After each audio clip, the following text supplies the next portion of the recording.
COVID. Bagaimana orang sedunia bisa dibohongin tentang COVID itu? Bagaimana seluruh dunia bisa divaksin tanpa tahu apa yang dimasukkan dalam tubuhnya?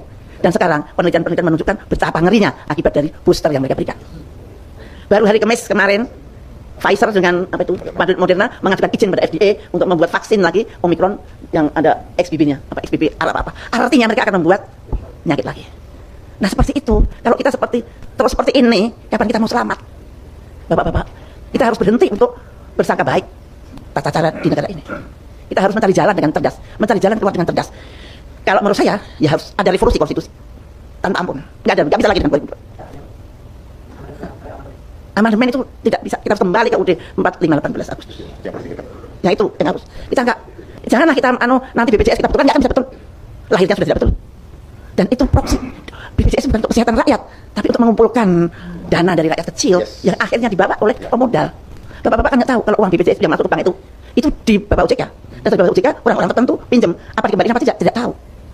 Nah, bayangkan saja. Saya itu betul-betul untung saya berjuang bukan karena saya supaya dikenal atau apa. Enggak, saya berjuang karena Allah. Karena saya menjadi menteri kesehatan juga karena Allah. Saya bukan orang partai, bukan orang apa tiba-tiba disuruh jadi menteri dalam 2 jam. Nah, saya menolak berkali-kali tapi dipaksa oleh Pak SBY yang selama ini tidak pernah saya kenal. Nah, saya menganggap itu dari Tuhan. Maka saya tidak pernah berani keluar dari koridor yang Tuhan atur.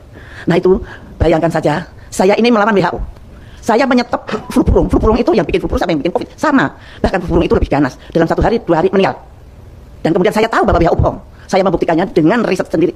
Profesor-profesor saya kumpulkan, buktikan Bapak ini. Mereka mengatakan human-to-human transmission. Saya mengatakan tidak, ini buktinya. Virus saya tidak mempunyai reseptor human-to-human. Mereka mundur. Mereka mengatakan bahwa orang itu mati karena ketularan ayam yang mati. Saya membuktikan ayam yang mati dan orang yang mati tidak ada hubungannya. Virus yang ada di ayam tidak akan mengganggu orang. Mereka mundur. Maka kalau Bapak-bapak lihat grafiknya flu burung itu begini tuh, tidak begini kayak COVID. Begitu hilang. Mereka saya kalahkan dengan politik transparansi. Begitu hebatnya keberhasilan itu di luar. Dan saya tahu bahwa ada sesuatu yang berbahaya di negeri saya, yaitu Namru. Namru saya tutup, Pak. Dan saya baru tahu kira-kira 5 bulan yang lalu bahwa saya satu-satunya orang di dunia yang berani tutup laboratorium biologi Amerika di negaranya. Mestinya pemerintah belajar ketika, tapi ternyata saya malah masuk penjara. Padahal saya tidak menyerang pemerintah loh. Saya menyerang penjajah, tapi saya di penjara. Dengan tentu saja dengan caranya, dengan fitnah, dengan apa. Saya di penjara 4 tahun, Pak. Tapi ya nggak apa-apa. Saya berpikir, barangkali tidak ada yang mau mengerjakan pekerjaan itu kalau saya tidak di penjara. Betapa ngerinya kalau Namru itu masih ada dan kemudian ada COVID, kita lebih parah dari Wuhan.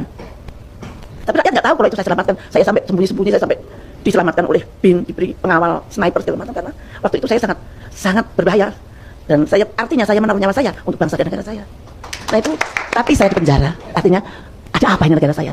Tapi saya sudah tahu persis, dan bahkan pada waktu di penjara teman-teman saya dari luar pada nengok, dan saya tahu siapa yang memenjara saya, dan saya pasrah pada Allah. Allah selalu mempunyai rencana sendiri, dan alhamdulillah saya masih hidup sekarang, masih bisa bicara di sini, dan Allah barangkali tularkan itu semangat kedaulatan itu, tularkan itu semangat yang tidak takut dengan siapapun. Dan tolong jangan percaya, non sewu Pak, Bapak ekonom, non sewu, aku baru ngomong sebentar, Pak, non sewu, angka itu saya dari dulu tidak pernah percaya. Angka itu dari BPS, karena saya kan di sidang kabinet. Misalkan angka itu tidak begitu bagus, presidennya, jangan begitu sih, tolong diturunin sedikit.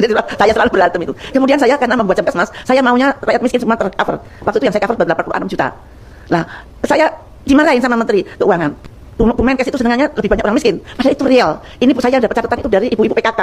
Yang tahu, ibu PKK itu ngangon 10 orang, mana yang miskin, mana yang tidak diapal banget. Nah, itu betul-betul angka yang real. Tapi kalau menurut Menteri Kesehatan, Menteri Keuangan cuma 36 juta, saya 86 juta. Akhirnya Pak SBY dengan bijaknya, ya sudah, yang lainnya niar miskin.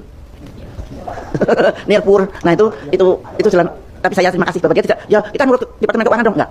Nah angka itu seenaknya menurut kemauan mereka, tujuan mereka. Bappenas itu yang ngatur uang. Itu bukan kayak kita Pak kulitnya, orang-orang asing. Yang kita hanya template saja. Dan lucunya, saya heran banget. Saya dari kecil diajarin ibu saya, kalau kamu punya pendapat 10.000, tabunglah yang 2.000 atau 3.000. Yang lain kamu pakai, ini ditabung. Ini untuk nanti untuk apa-apa misalkan gitu. Ternyata itu konsep yang sangat dibenci oleh penjajah kita. Duit kalau ditabung itu berhenti karena mengganggu pengelolaan keuangan dunia. Nah, yang namanya APBN itu selalu sekarang 1.000, tahun depan harus 1.200, tahun depan lagi 1.400, tidak peduli berapa pendapatan kita. Jadi kita harus utangnya harus nambah terus. Lucu toh, yang belanja kok berdasarkan habisnya belanja bukan hasil pendapatan. Mau pendapatannya 1 triliun, ya belanjanya 800 triliun gitu. Nggak boleh. Harus utang 2 triliun, harus utang. Itulah mengapa kita utang. Dan utang itu sudah ditatipkan di tahun 70. Jadi nggak bisa marah-marah hari sekarang. Nah itu bisanya berubah dengan revolusi. Karena tanpa revolusi kita tidak mengejar antara perubahan dan tanpa perubahan. Sekarang banyak sekali perubahan, ada presiden yang hanya perubahan apa benar dia tahu apa yang berubah. Tidak tahu. Siapa tahu? Karena yang tahu pasti tidak akan bisa